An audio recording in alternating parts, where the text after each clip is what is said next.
வெளிநாடுகளுக்கு வேலைக்கு சென்று எதிர்பாராத விதமாக உயிரிழக்கக்கூடிய நேரத்தில் அந்த குடும்பத்துக்கு நிதி உதவியும் பென்ஷனும் வழங்குகிறோம். இப்படி பார்த்து பார்த்து செஞ்சு தர்றதோட வெளிநாடு வாழ் தமிழர்களுக்கு ஒரு பிரச்சனைனா ஓடோடி வந்து உதவுறோம்.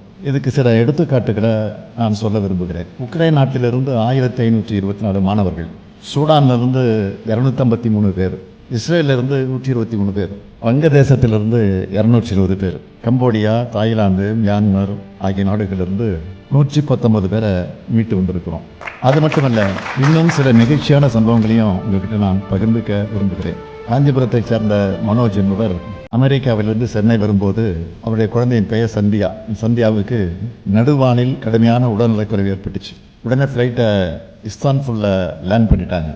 அந்த குழந்தையை மேல் சிகிச்சைக்காக சென்னை கழிச்சிட்டு வர 10 லட்சம் ரூபாய் வழங்கணும். மயிலாடுதுறையை சார்ந்த முபாரக் அலி என்பவருக்கு தாய்லாந்தில் உடல்நலக்குறைவு ஏற்பட்டப்போ 10 லட்சம் ரூபாய் செலவில் சென்னைக்கு அழைச்சிட்டு வந்து சிகிச்சை அளித்தோம். குவைத் தீ விபத்தில் சிக்கின 7 தமிழர்களுடைய உடலை மீட்டு ஒப்படைச்சு அந்த குடும்பங்களுக்கு 5 லட்சம் ரூபாய் வழங்கணும்.